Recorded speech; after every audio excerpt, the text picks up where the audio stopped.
कैसे हैं आप सब? आशा करते हैं आप लोग स्वस्थ होंगे, मस्त होंगे और अपनी एग्जाम की तैयारी में लगे होंगे।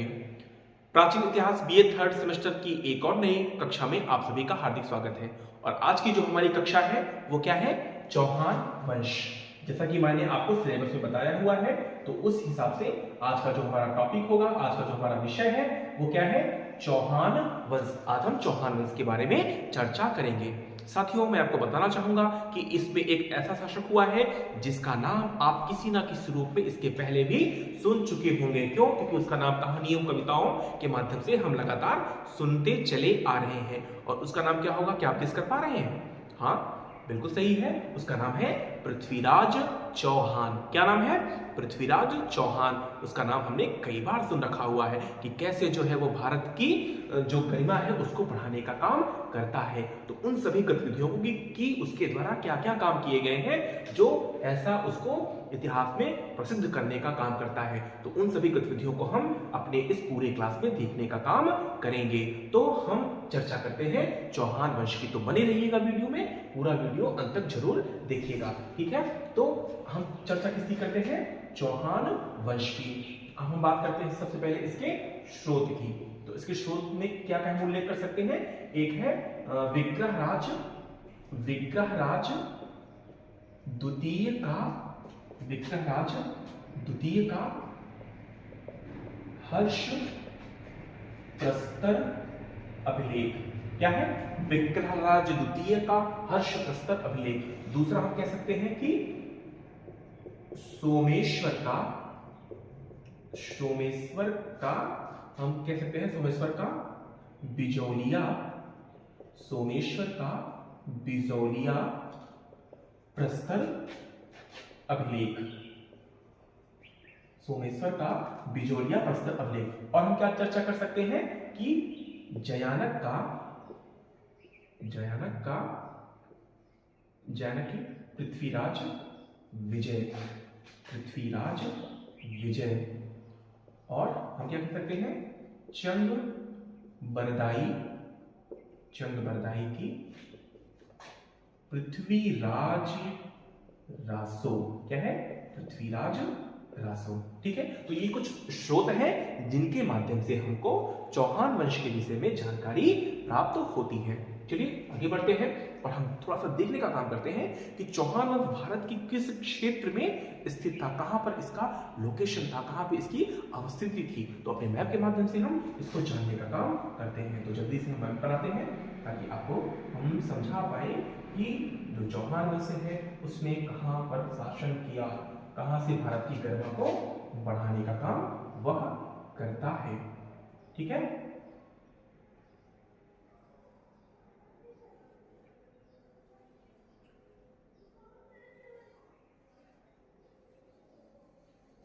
ठीक है, मैंने कुछ बनाने का काम किया। चलिए देखिए, ये आपका राजस्थान क्षेत्र है और इसी राजस्थान क्षेत्र पर इस चौहान वंश की स्थापना होती है, इस चौहान वंश का शासन चलता है। तो यह हुआ, क्या हुआ? चौहान वंश इस क्षेत्र पर इनका आधिपत्य स्थापित होता है। और भी इसके अलावा मैं बता दूं कि यहाँ पर जो था वो कौन सा वंश था? चालुक्य वंश था। ठीक है, क्यों? क्योंकि आगे हम देखेंगे कि कैसे जो है यूरोपीय आक्रमण का सामना करना, आक्रमण में प्रतिभाग लेते हैं। ठीक है, और यहाँ पे क्या था? गढ़वाल वंश। क्या था? गढ़वाल वंश। यहाँ आप पढ़ चुके हैं इसके पहले के वीडियो में। यहाँ पर क्या हो जाएगा? बोलिए। चंदेल वंश। ठीक है, तो ये सब कुछ उसके समकालीन वंश है जो यहाँ पर इस क्षेत्र पर शासन करते हैं। चलिए आगे देखते हैं कि इसका संस्थापक, मैंने आपसे स्रोत की चर्चा कर लिया और इसकी अवस्थिति की चर्चा कर ली कि कहां पर ये स्थित था। आगे हम देखते हैं इसके संस्थापक को देखते हैं। संस्थापक में कौन था इसका संस्थापक? इसका संस्थापक था वासुदेव चौहान। क्या नाम था? वासुदेव चौहान। ठीक है, तो ये इसके संस्थापक हुए। देखिए यहाँ पर हमारे सामने समय बहुत कम है, तो इसके जो महत्वपूर्ण शासक हुए हैं, जो हमारे एग्जाम की दृष्टि से महत्वपूर्ण, जो हमारे एग्जाम में आ सकते हैं, मैं उन्हीं शासकों के बारे में विस्तार से उल्लेख करूंगा। जैसे मान लो कि एक शासक है, जैसे मान लो कि हम कह सकते हैं वागपति फर्स्ट, इनकी चर्चा कर सकते हैं। तो कह सकते हैं हम, वाक्पति के बाद हम उल्लेख कर सकते हैं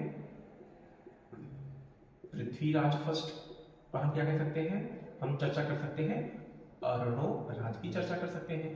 तो जैसे कि छोटे छोटे कुछ काम जैसे मान लो कि पृथ्वीराज विजय में इसके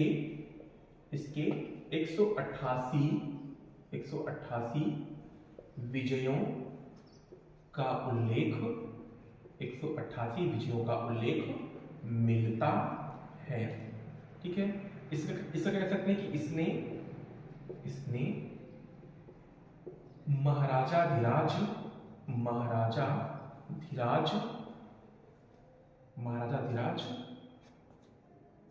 परम भट्टारक की उपाधि धारण की। ठीक है, इसके बारे में क्या कह सकते हैं, इसने आना सागर झील का निर्माण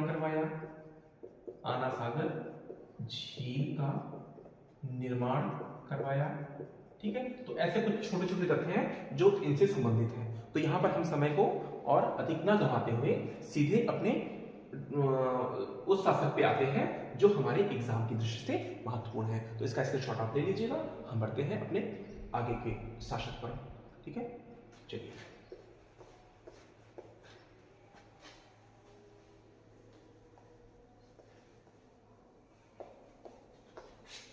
अगले शासक में हम उल्लेख कर सकते हैं किसकी, एक शासक हुए जिनका नाम था, क्या नाम था, विग्रहराज चतुर्थ। ये हमारे एग्जाम की दृष्टि से महत्वपूर्ण है, विग्रहराज चतुर्थ।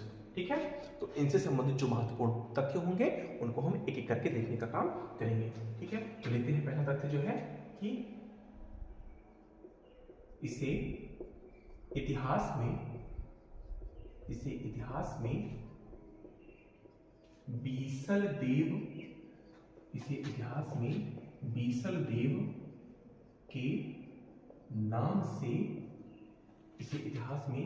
बीसल देव के नाम से जाना जाता है।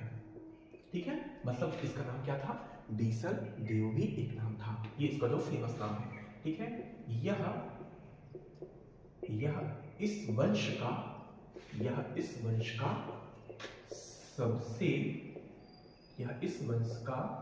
सबसे महान शासक हुआ।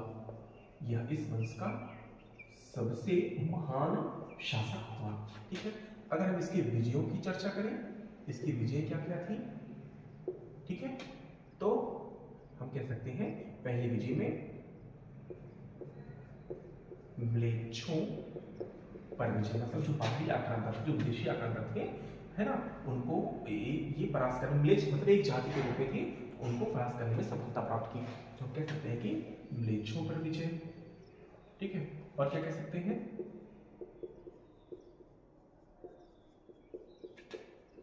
दिल्ली पर विजय। ठीक है, तो ये क्या है, उसकी कुछ विजय हैं, जिन विजयों के माध्यम से वो जो है क्या करता है, इन पर अपना आधिपत्य स्थापित करता है। ठीक है, तो चलिए आगे हम, जो इसका नाम है वो इसकी विजयों से ज़्यादा इसके द्वारा प्राप्त किए गए सांस्कृतिक उपलब्धियों पर निर्भर है। तो हम इसकी सांस्कृतिक उपलब्धियां देख लेते हैं, इसकी सांस्कृतिक उपलब्धियां क्या क्या थी। सांस्कृतिक उपलब्धियां, ठीक है, सांस्कृतिक उपलब्धियों की इसकी हम चर्चा कर लेते हैं, एक करके देख लेते हैं। ठीक है, तो अगर हम इसकी सांस्कृतिक उपलब्धियों की बात करें तो हम कह सकते हैं कि इसके दरबार में रहने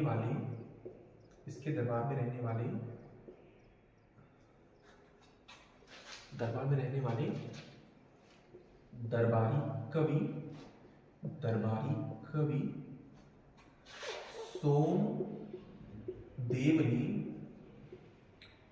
सोमदेव ने ललित विग्रहराज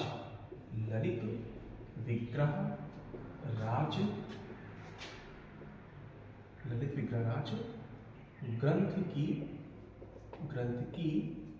रचना की, ललित विग्रहराज नामक ग्रंथ की रचना की। ठीक है, और हम क्या कह सकते हैं कि यह जो है स्वयं खुद एक विद्वान था, और क्या कह सकते हैं कि इसने एक संस्कृत नाटक की रचना की, एक संस्कृत नाटक की रचना की, और उसका नाम क्या था? हरिकेली। ठीक है, यह एक संस्कृत नाटक था। इसमें क्या मिलता है हमको कि भगवान शिव और अर्जुन के बीच में जो एक युद्ध हुआ था, उसी युद्ध के बारे में यहाँ पर उल्लेख प्राप्त होता है। ठीक है, और हम क्या कह सकते हैं कि इसने जो है देखिए, अब यहाँ पे मैं आपको एक चीज बताना चाहूंगा। ठीक है, वो लिख ही लेते हैं यहाँ पे कि इसने अजमेर में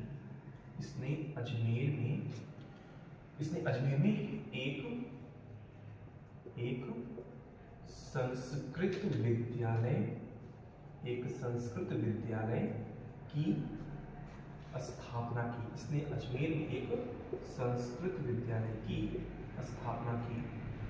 ठीक है, ये तो एक बात हुई। और आगे देखिए कि इसके पाषाण शिलाओं पर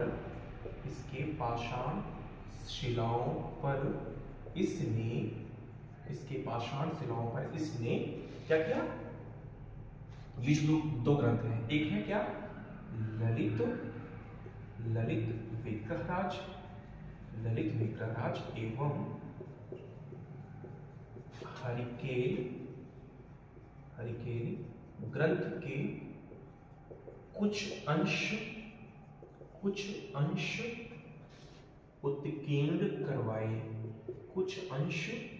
उत्कीर्ण करवाए। ठीक है, यहां ध्यान दीजिएगा कि कहां पर? अजमेर में क्या किया?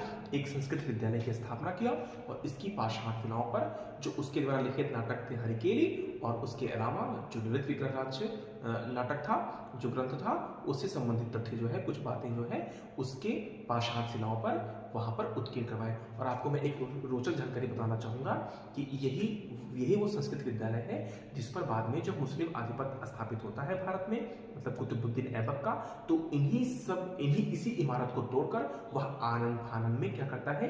उस पर एक मस्जिद का निर्माण करवाता है, और इसीलिए उसको क्या बोलते हैं? 2.5 दिन का झोपड़ा। मतलब उसने केवल 2.5 दिन में उस मस्जिद को बनाने का काम किया। मतलब क्या था कि इसी संस्कृत विद्यालय को आकार को उसने चेंज करके उस पर एक मस्जिद का निर्माण कर दिया, और आज भी उसकी सीढ़ियों पर हरिकेल नाटक के कुछ अंश देखने को प्राप्त होते हैं। ठीक है, तो ये क्या है? उसकी सांस्कृतिक उपलब्धियां हैं। और हम क्या कह सकते हैं कि यह क्या था? यह शैव मतानुयायी था। ठीक है, यह शैव मत को मानने वाला था।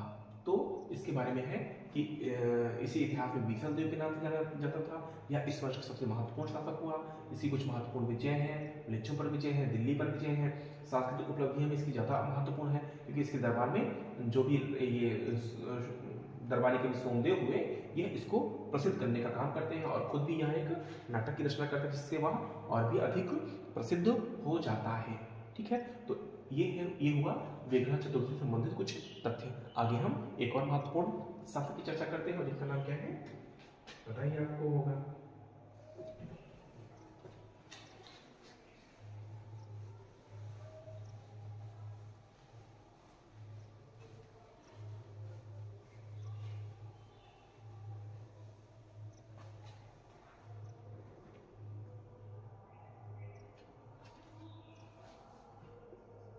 पृथ्वीराज तृतीय, जिनको हम अमूमन किस नाम से जानते हैं? पृथ्वीराज चौहान के नाम से जानते हैं। ठीक है, क्योंकि ये चौहान वंश से संबंधित है, इसलिए इनके नाम क्या हम लगा देते हैं? पृथ्वीराज चौहान। ठीक है, लेकिन इनका जो अगर शासक क्रम में बात करें, ये पृथ्वीराज तृतीय थे। ठीक, हम कह सकते हैं कि जो इनका जन्म हुआ, जन्म कब होता है? 11 1166 ईस्वी में अनिल पाटन में हुआ। 1166 ईस्वी में अनिल पाटन में हुआ। ठीक, और ध्यान दीजिएगा कि सिर्फ 11 वर्ष की आयु में, मतलब 1177 ईस्वी में यह क्या हुआ, सिंहासनारूढ़ हुआ। मतलब बहुत कम उम्र में ही इसने सत्ता को प्राप्त कर लिया। ठीक है, अब यहाँ ध्यान दीजिएगा जो उसकी माता थी कर्पूर देवी, वह उसी के संरक्षण में कुछ समय तक इस शासन सत्ता की बागडोर को संभालता है। मतलब उन्हीं के अधीन, अपनी माता के अधीन ही कई सारे विजयों को प्राप्त करता है। ठीक है, चलिए आगे हम देखते हैं और हम आपसे चर्चा करते हैं जो इनकी विजय क्या थी, इनकी महत्वपूर्ण विजयों की बात करते हैं। तो इनकी विजय बहुत ज़्यादा थी और यही विजय क्या होती है, इसको एक महत्वपूर्ण शासक के रूप में प्रसिद्ध करती है। तो एक एक करके हम इनकी विजयों की बात करेंगे। सबसे पहले शासक बनने की बात क्या की है, अगर हम पहली विजय की बात करें तो एक इसके यहाँ थे, इसके उत्तराधिकार में कहीं ना कहीं बाधा का काम कर रहे थे और उसका नाम था नागार्जुन। तो सबसे पहले शासक बनने के उपरांत इसने नागार्जुन का अंत किया। और हम क्या कह सकते हैं, एक जाति भंडारक की, ठीक है, इसने भंडारकों का अंत किया। ठीक है, क्या किया, भंडारकों का अंत किया। फिर अगले क्रम में ये हमने आपको इसके पहले वाले क्लास में बताया हुआ है कि महोबा का युद्ध होता है। तो महोबा का युद्ध आपको पता ही होगा। महोबा का युद्ध किसी किसके बीच होता है, तो पृथ्वीराज तृतीय और किसके बीच होगा, बताइए, याद है, परमर्दिदेव। किसके बीच में, परमर्दिदेव। यही मैंने आपसे चर्चा की थी, किसकी, आल्हा एवं उदल, दो बहादुर सैनिकों की मैंने आपसे चर्चा की थी। तो महोबा का युद्ध होगा। फिर अगले क्रम में हम कह सकते हैं कि जो इसका सामना होगा, हम यहाँ पे आपको बताए थे कि जो ये इसके समकालीन राज्य होंगे, शासन तंत्र होगा, वो भी क्या होगा, कहीं ना कहीं इसके शासन से प्रभावित होगा। तो हम कह सकते हैं कि चौहान चालुक्य संघर्ष, क्या कह सकते हैं, चौहान चालुक्य संघर्ष की चर्चा आपसे कर सकते हैं। चौहान चालुक्य संघर्ष। अब इसमें क्या होता है कि एक राजकुमारी होती है इच्छिनी, उसी से विवाह के संदर्भ में दो व्यक्तियों के मध्य में, चौहान में कौन हो जाएगा, पृथ्वीराज हो जाएंगे, और यहाँ पर कौन हो जाएगा, भीमद्वितीय। इन दोनों के मध्य वैमनस्य स्थापित हो जाता है और यही क्या होता है, संघर्ष का कारण बनता है। ठीक है, पांचवा हम कह सकते हैं कि क्या कहते हैं, चौहान गढ़वाल संघर्ष। ठीक है, ये चालुक्य है, चौहान गढ़वाल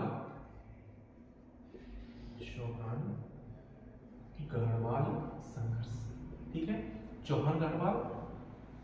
अगले वीडियो में जब हम गढ़वाल वंश को पढ़ेंगे तो वहां आपको बताएंगे कि कैसे इसका वंश होता है। और जो इसके अंतिम शासक होते हैं जयचंद, इसका भी नाम आप लोगों ने कई बार सुना होगा। तो जयचंद से इसका जो है एक वैमनस्य उत्पन्न हो जाता है। उसका घटनाक्रम क्या था कि जयचंद्र की एक पुत्री थी संयुक्ता अत्यंत ही सुंदर थी, है ना। और क्या था कि पृथ्वीराज चौहान जो है, ऐसा पृथ्वीराज इसमें चंद्र बंडाई के जो रचना है पृथ्वीराज रासों में, उसमें इसका उल्लेख मिलता है कि वह कहीं ना कहीं दोनों एक दूसरे के प्रेम प्रसंग में थे। तो अब जो है, जब जयचंद जो है एक राजसूय यज्ञ का आयोजन करता है और उसी यज्ञ के दौरान जो है संयमिता के लिए स्वयंवर का आयोजन करता है और उस स्वयंवर में पृथ्वीराज तृतीय को आमंत्रित नहीं करता है। और इससे क्या होगा, पृथ्वीराज तृतीय बहुत गुस्सा हो जाएगा और वो क्या करेगा, उस भरी सभा में संयमिता को उठाकर लेकर चला जाएगा। ठीक है, तो ये प्रकरण को कहाँ मिलता है, पृथ्वीराज रासों में। तो इससे क्या होगा, इन दोनों ही वंशों के मध्य में एक वैमनस्य की स्थिति उत्पन्न हो जाएगी। ठीक, समझ में आया। चलिए आगे बढ़ते हैं हम। ठीक है, तो हमने चालुक्य देख लिया, गढ़वाल देख लिया और चंदेल, मतलब कि महोबा का युद्ध। ठीक है, अगला हम कह सकते हैं, आपने सुना होगा कि मोहम्मद गोरी का आक्रमण। कई बार आपने सुना होगा मोहम्मद गोरी का दो आक्रमण होता है। एक होता है तराइन का प्रथम युद्ध जो 1191 ईस्वी में होता है, और एक होता है तराइन का द्वितीय युद्ध। तो मैं यहाँ लिख देता हूँ, फिर आपको घटना समझाता हूँ। एक है आपका तराइन का प्रथम युद्ध, और दूसरा क्या है तराइन का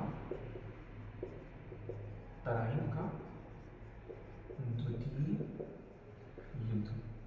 ठीक है, तराइन का प्रथम युद्ध और तराइन का द्वितीय युद्ध, ये दो युद्ध हमारे लिए महत्वपूर्ण हो जाते हैं। अब देखिए कि पृथ्वीराज की जो गरिमा थी वो इन युद्धों के माध्यम से, मतलब जहां भी वो युद्ध करता है अपने समकालीन शासकों से, वह पूरी तरीके से विजयी हो जाता है, मतलब एक महत्वपूर्ण शासक के रूप में अपनी गरिमा को स्थापित कर लेता है। और उसी क्रम में मोहम्मद गोरी का भी आक्रमण लगातार भारत की ओर, क्योंकि हमने आपको पहले ही बताया है अरबों के आक्रमण की, मुस्लिमों का जो आक्रमण होता है वो लगातार पहले अरब आएंगे, फिर गजनवी का आक्रमण होगा, और फिर उसके बाद मोहम्मद गोरी का लास्ट में आक्रमण होता है। और मोहम्मद गोरी का आक्रमण का ही परिणाम होता है कि इसके बाद से भारत में मुस्लिम सत्ता, मतलब शासन के रूप में मुस्लिम सत्ता की स्थापना हो जाती है।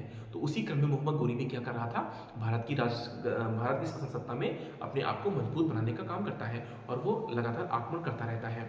ठीक है, तो और इसी क्रम में क्या होगा कि जब उसका सामना पृथ्वीराज तृतीय से होता है, तो तराइन का प्रथम युद्ध होता है। तराइन नामक स्थान पर वो युद्ध होता है, और उसी कारण कहलाता है तराइन का प्रथम युद्ध। और उस युद्ध का जो परिणाम होता है उसमें क्या होगा कि बहुत आसानी से, मतलब मोहम्मद गोरी परास्त हो जाता है, और क्या होगा, पृथ्वीराज तृतीय जो है बहुत आसानी से अपने युद्ध को जीत लेगा। अब देखिए इस घटनाक्रम में कि पृथ्वीराज के पास बहुत सारे सैनिक हैं, मोहम्मद गोरी के पास भी सैनिक थे, लेकिन वो क्या हुआ कि जो है अंततः हार जाता है। मतलब जो इसकी युद्ध नीति थी किसकी, पृथ्वीराज तृतीय की, वो बहुत शानदार थी।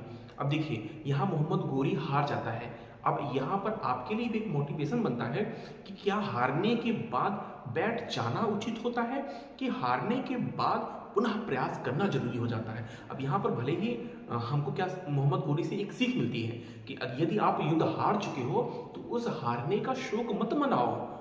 बात समझ रही ना, उस हारने का शोक आप मत मनाओ। क्या करना है आपको अपने अगले युद्ध की तैयारी करनी है।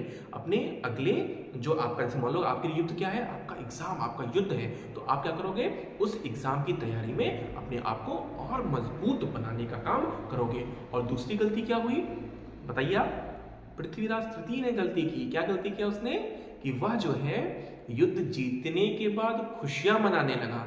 ऐसे हम लोग भी करते हैं, अगर कोई छोटी सी सफलता हाथ लग गई तो आराम से बैठ जाते हैं और कहते हैं चलो कोई बात नहीं, अब इसकी हम खुशियां मनाएं। तो दोनों ही घटना ध्यान दीजिए, एक तरफ वह युद्ध हारने के बाद तैयारी में लग गया, और एक तरफ यह युद्ध हारने के बाद क्या करिए, पार्टी में लग गए, अपनी खुशियां मनाने में लग गए। ठीक है, और दोनों का परिणाम क्या निकला, पृथ्वीराज तृतीय की स्थिति कमजोर हो गई और मोहम्मद गोरी की स्थिति क्या हुई, मजबूत हो गई। बात समझ में आई ना। अब जब भाई स्थिति मजबूत हो गई, वह 1 साल तक और मेहनत किया है, तो उस मेहनत का रिजल्ट तो निकलेगा ही ना। और आपने क्या किया, आपने आराम किया। तो फिर जो है मोहम्मद गोरी ललकारता है और कहता है कि आओ अब हम दोबारा युद्ध करते हैं। और फिर वह मोहम्मद गोरी आसानी से पृथ्वीराज तृतीय को परास्त कर देता है। बात समझ में आई ना। तो ये हुआ तराइन के द्वितीय युद्ध का परिणाम। मतलब कि यहाँ पर क्या होगा, इस युद्ध का परिणाम होगा पृथ्वीराज तृतीय की विजय। पृथ्वीराज तृतीय की विजय, और इसका परिणाम क्या होगा बताइए, मोहम्मद गोरी की विजय। ठीक है, अब इस विजय के बाद क्या होगा, वो यहां पर एक और घटनाक्रम है कि मोहम्मद गोरी जब तराइन का द्वितीय युद्ध जीत लेता है, तो वहां पर क्या होगा, वो उसकी आंखें फोड़ देता है, और उसी अवस्था में वहां लेकर जाता है, कहां, अपने प्रदेश में। मतलब इसके साथ जो इसका मित्र और दरबारी कवि था, कौन था, चंद्रबरदाई, दोनों को लेकर वहां जाता है। और वहां पर भी एक घटनाक्रम होता है। क्या होता है घटनाक्रम, कि जब वहां पृथ्वीराज पहुंचता है, फिर उसके बाद मोहम्मद गोरी कई बार इसका नाम सुन चुका था कि पृथ्वीराज तृतीय जो है वो क्या कर सकता है, शब्द भेदी बाण चला सकता है। तो शब्द भेदी बाण पता है आपको, मतलब कि ध्वनियों को सुनकर जो बाण चला लेता है, जो अपने लक्ष्य को भेद लेता है, वो घटनाक्रम कहलाता है शब्द भेदी बाण के माध्यम से। जो मतलब वह एक कला है, और उसके माध्यम से वो अपने जो लक्ष्य है उसको भेदने में सक्षम हो पाता है। ठीक है, तो अब उसमें क्या होगा कि उसने जो है वो एक प्रतियोगिता का आयोजन करता है और उसमें पृथ्वीराज तृतीय के उस कला को देखना चाहता है और क्या करता है कि उसका जो एक सैनिक होता है वो एक घंटा बजाता है और उसमें कहता है कि जो है इस घंटे की ध्वनियों को सुनकर पृथ्वीराज तृतीय को उस पर क्या करना था, भेद मतलब उस पर अपने धनुष अपने बाण को चलाना था। और क्या होगा कि इसका परिणाम वो एकदम मतलब चंद्रबरदाई इससे बहुत जो है क्या था, इसका फायदा उठाना चाहता था और उसने एक अपने श्लोक के माध्यम से पृथ्वीराज के तक अपनी बात को पहुंचाने का काम करता है। और वह श्लोक क्या था, चाहे तो आप इसको नोट डाउन भी कर लीजिएगा ताकि आप अपने एग्जाम में इसको लिख सकें। क्या था, चार बांस 24 गज, 4 बांस 24 गज, अंगुल अष्ट प्रधान, 4 बांस 24 गज, अंगुल अष्ट प्रधान, ता ऊपर सुल्तान है, ता ऊपर सुल्तान है, मत चूके चौहान। ठीक है, इस श्लोक के माध्यम से इस बात को कहकर वह पृथ्वीराज तृतीय के पास तक अपनी बात को पहुंचाता है। और वह क्या, इसका उद्देश्य क्या था कि मोहम्मद गोरी एक ऊंची सिंहासन पर बैठा हुआ था और वह पूरी तरीके से बता देता है अपने इस श्लोक के माध्यम से कि मोहम्मद गोरी की लोकेशन क्या है और तुरंत जो है वह अपने शब्दभेदी बाण के माध्यम से उसकी हत्या कर देता है और वह वहीं तुरंत मर जाता है। और फिर तुरंत जो है पृथ्वीराज तृतीय और चंद्रबरदाई एक दूसरे का गला काट कर अपने आप को खत्म कर देते हैं। तो इस तरीके से ये पूरा घटनाक्रम रहा। ठीक, और यहीं के बाद से क्या होगा, इस वंश का अंत हो जाएगा, इस वंश की समाप्ति हो जाएगी। ठीक है, ठीक है, यहां पर थोड़ा मूल्यांकन लिख लीजिएगा। इनका मूल्यांकन क्या है, एक दो पॉइंट लिख सकते हैं कि पृथ्वीराज को राय पिथौरा कहा गया, राय पिथौरा कहा गया। ठीक, और क्या कह सकते हैं, यह अंतिम हिंदू सम्राट था। और क्या कह सकते हैं, इसके दरबार में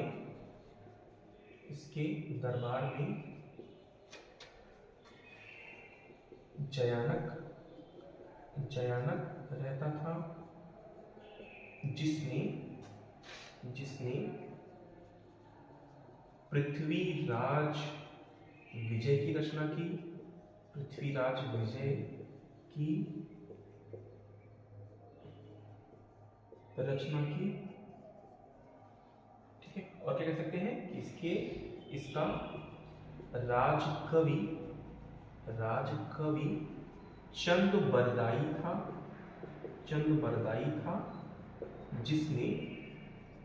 जिसने क्या किया, पृथ्वीराज रासों की रचना की, पृथ्वीराज रासों की रचना की। ठीक है, तो यह रहा चौहान वंश संबंधित महत्वपूर्ण तथ्य। तो आप विग्रह चतुर्थ को और पृथ्वीराज तृतीय मतलब पृथ्वीराज चौहान को अच्छे से पढ़ लीजिएगा, अच्छे से तैयार कर लीजिएगा और उसको अपने एग्जाम में लिखने का काम करिएगा। आशा करते हैं यह क्लास आपके लिए उपयोगी रहेगी। ठीक है, धन्यवाद, नमस्कार।